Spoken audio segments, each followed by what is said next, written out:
Multi-21, c'est... Yeah, Multi-21.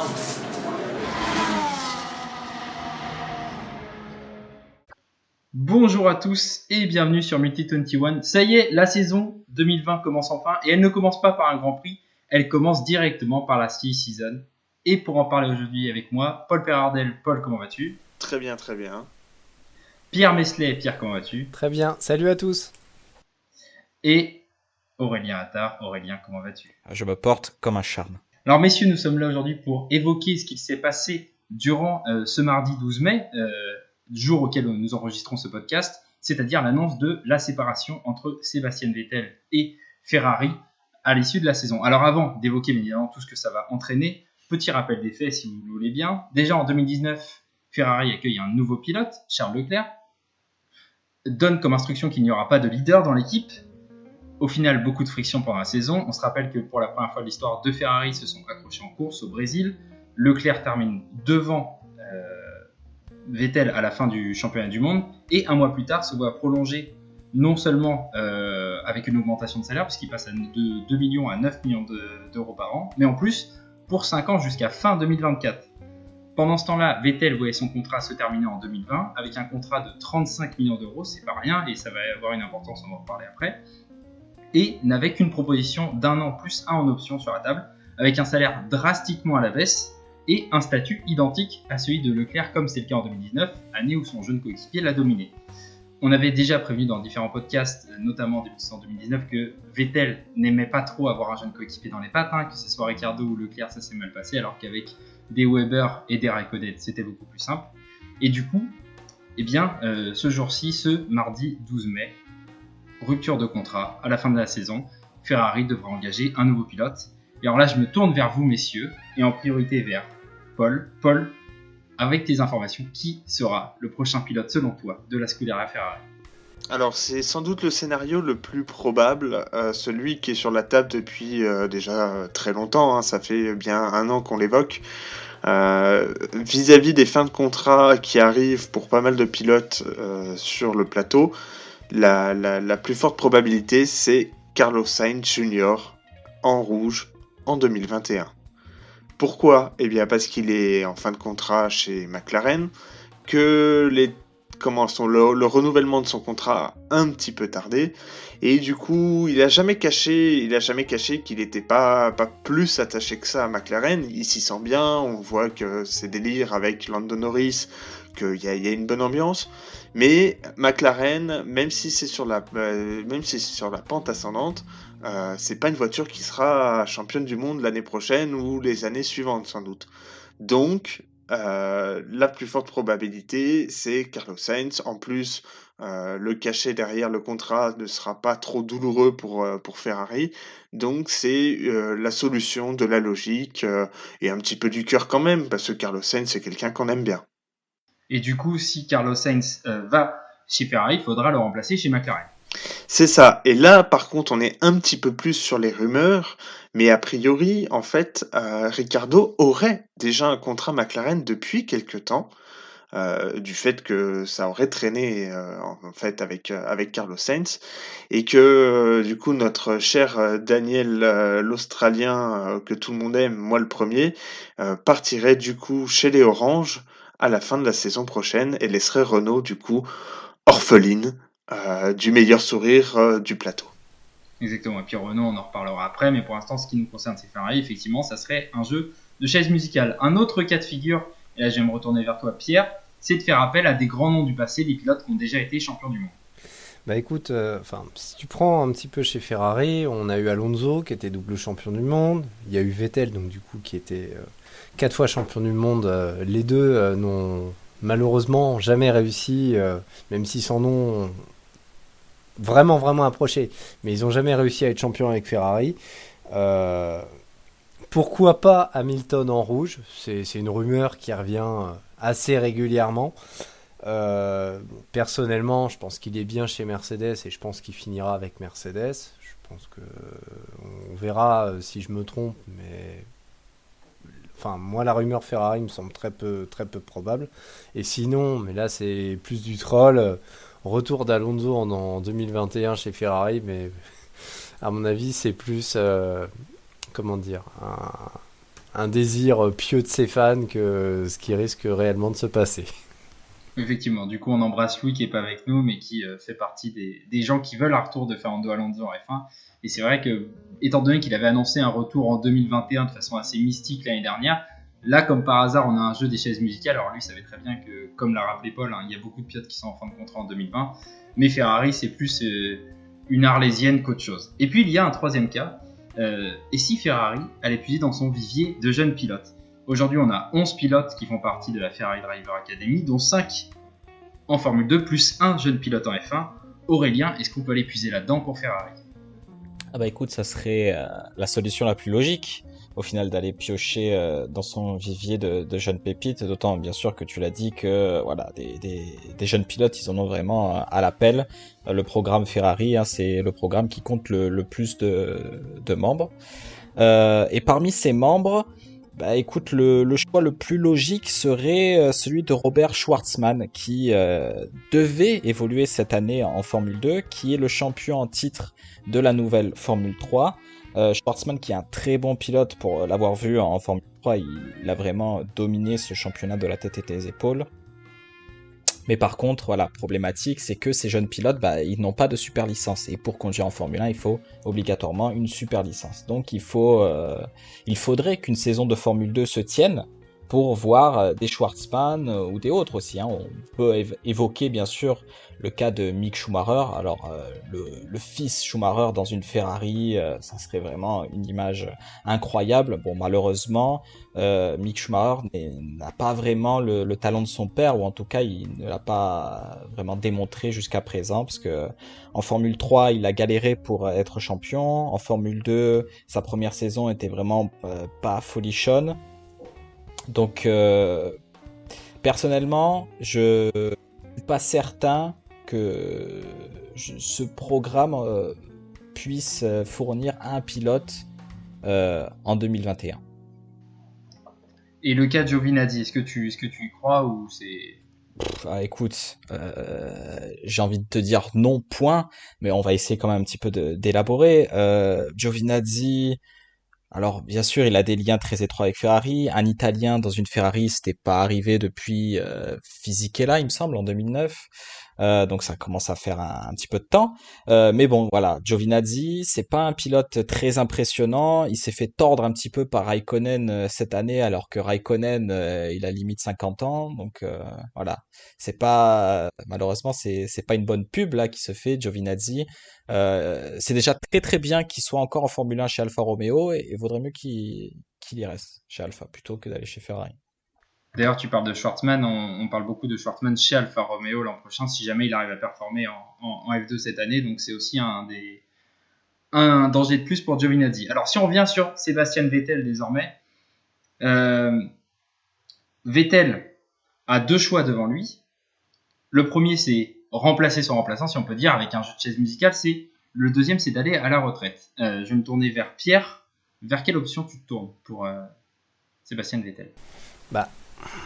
Si Sainz vient chez Ferrari, comment dire, ça peut être un ménage à trois. J'aime pas trop ça, mais ça peut être un peu un ménage à trois.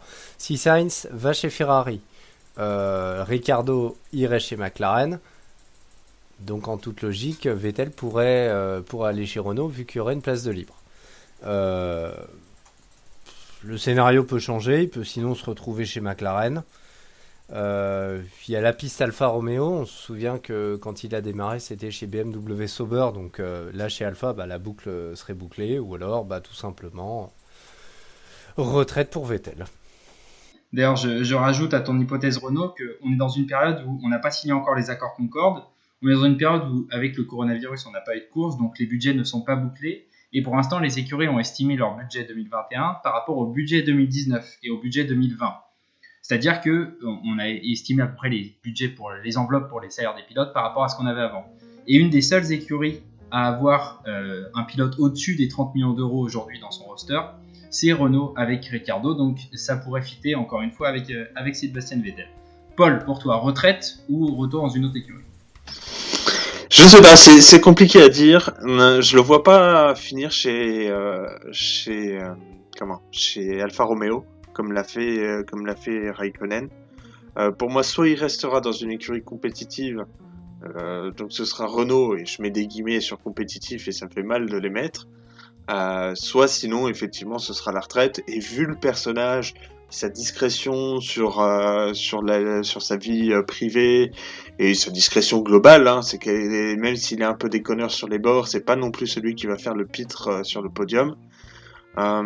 Pour moi, ça collerait avec sa personnalité de partir en retraite tranquillement et d'aller vivre sa vie de famille en grand champion qu'il est, hein, avec ses 4 titres. Aurélien, je te pose la même question et j'ouvre aussi un petit peu, c'est en plus de où va aller Sébastien Vettel, parce que moi je rejoins Paul sur le côté retraite, quel est l'héritage que laisse Sébastien Vettel chez Ferrari? L'héritage, il n'est pas vraiment très reluisant, hein, parce que au final, quand il a signé chez la Scuderia, c'était pour un objectif assez clair, hein, c'était reprendre le flambeau de Michael Schumacher et ramener la Scuderia vers les sommets. Et au final, bien sûr, il signe quelques victoires, mais son palmarès depuis 2015, c'est exactement le même que celui d'Alonso chez Ferrari, à savoir 2 titres de vice-champion du monde et basta. Et les titres de vice-champion du monde, c'est bien joli, mais ça sert pas à grand-chose. Donc, je suis vraiment très très très très déçu du passage de Vettel chez Ferrari, qui se termine vraiment en eau de boudin. C'est vraiment catastrophique, pire qu'Alonso même, je trouve. Et où va aller Vettel? Je rejoins l'avis de Paul. Franchement, je vois pas Vettel signer dans une équipe de milieu de tableau pour relever un espèce de challenge à la Alonso, justement. Non, là, je le vois vraiment en retraite, vie de famille, ça lui va très bien. Et puis surtout, quadruple champion du monde, tout de même, hein. C'est pas n'importe qui. Il a vraiment tout prouvé. Il a prouvé qu'il pouvait gagner dans une Red Bull, dans une Toro Rosso, dans une Ferrari. Et voilà, je pense que la retraite lui irait bien. Et c'est intéressant que tu fasses ce parallèle avec Alonso parce que c'est 2 pilotes qui étaient là pour aider Ferrari à aller au titre de champion du monde et qui ont un peu détruit Ferrari. Alonso, sa dernière année, entre le départ de Domenicali puis l'intérim de Mattiacci, on a eu vraiment un espèce de gloubi-glouba où on ne sait pas trop où est-ce qu'on allait. Là, c'est pareil avec Vettel qui met des bâtons dans les roues à Charles Leclerc. On s'est retrouvé avec Arriva Bene remplacé par Binotto. Enfin, moi, je pensais que Vettel allait faire moins de vagues qu'un Alonso, qui est un immense pilote que j'adore, mais qui a une tête de con comme on a vu peu. Et finalement, on se rend compte que on est avec le même bilan. Et tu l'as dit, hein, des titres de vice-champion du monde. Et l'un comme l'autre, hein, c'est des titres qu'ils auraient pu aller chercher. Bien sûr, Vettel, tout à fait. Oui. Vettel à Hockenheim en 2018, il se sort tout seul. Après, si tu me permets, Clément. Vas-y. Je pense que quand même, Vettel a peut-être disposé d'un meilleur matériel qu'Alonso. Peut-être que là où ça a vraiment pêché, je pense, du côté de Vettel, c'est déjà ce qui s'était passé à l'époque d'Alonso. C'est-à-dire Ferrari, dans la course au développement, ils sont un peu à côté. Et au niveau management, il y a eu aussi de grosses erreurs au niveau management en 2017 et en 2018. Au crédit, par contre, de Vettel, il y a eu aussi beaucoup d'erreurs de pilotage, alors qu'il y en a eu beaucoup moins du côté d'Alonso. Exactement. Et justement, je voudrais rebondir là-dessus, vraiment en 3 secondes. C'est que Alonso, malgré tous ses défauts, il a vraiment une capacité à fédérer une équipe, à se positionner vraiment comme un leader incontestable.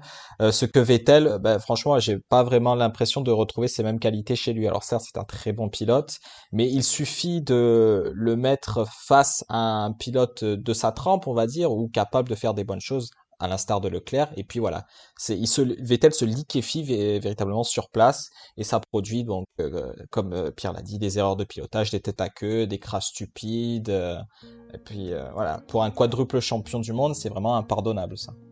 Il a pas non plus réussi à démontrer, là où Ferrari pouvait foirer au niveau matériel, être capable justement de tirer toute la quintessence d'un matériel moyen, ce qui était par exemple capable de faire un Alonso, un Schumacher aussi. Tout à fait. Et là, on ouvrira le débat au moment de l'intersaison 2020-2021 et quand on saura si ce qu'a dit Paul tout à l'heure, Sainz est l'hypothèse la plus probable. Est-ce que lorsque Ferrari, est-ce que en résumant les dernières années de Ferrari ou avec un Alonso, avec un Raikkonen et avec un Sébastien Vettel, ils n'ont pas réussi à insuffler un développement tout au long de la saison sur la voiture et ont commis beaucoup d'erreurs stratégiques. Est-ce qu'avec des pilotes comme Sainz et Charles Leclerc, qu'on adore, qui sont très très talentueux mais qui sont beaucoup moins expérimentés, est-ce qu'ils pourront le faire? C'est une question qui s'ouvrira au moment de la signature officielle de Sainz ou d'un autre pilote d'ailleurs, mais c'est vrai que avec en plus ce côté expérience en moins, qui va mener la barque chez Ferrari? Est-ce que c'est Charles Leclerc? Dans ces cas-là, c'est un talent encore plus immense que son talent sur la piste, mais ça sera à voir dans les prochains mois. Il y a si tu me permets, il y a d'autres questions plutôt d'ordre politique qui vont aussi rentrer en ligne de compte. Oui. Là, le problème, c'est...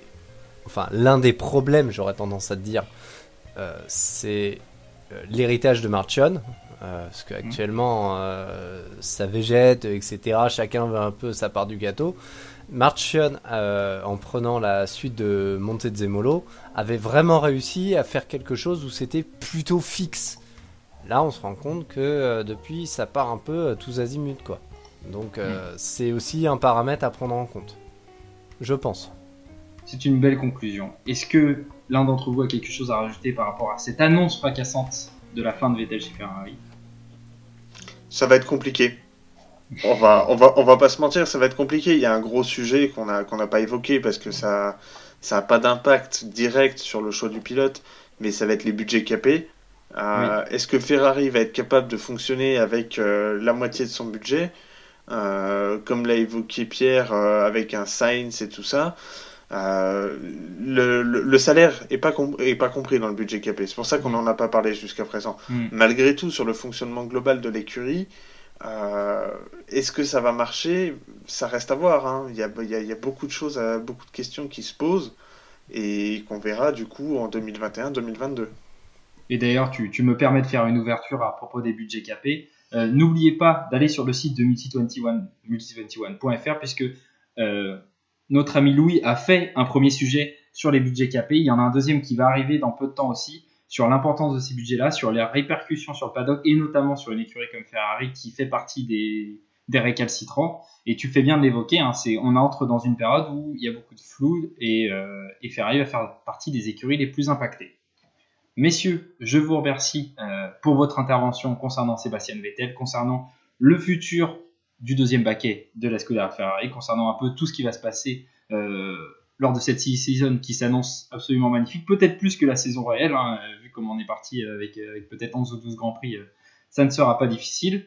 N'hésitez pas à nous dire en commentaire qui vous voyez chez Ferrari l'année prochaine. Parmi nous, en off, on a eu du Verlaine, du Russell. On peut avoir tout type de nom, pourquoi pas Bottas, on n'en sait rien. C'est vraiment, même si Sainz semble tenir la corde, n'hésitez pas à nous mettre en commentaire quel pilote vous voyez chez Ferrari l'année prochaine. Abonnez-vous, laissez un like. Messieurs, je vous remercie énormément pour cette vidéo. Merci à toi, merci à vous. Et on se dit à la prochaine, salut. Adios. Salut les gars.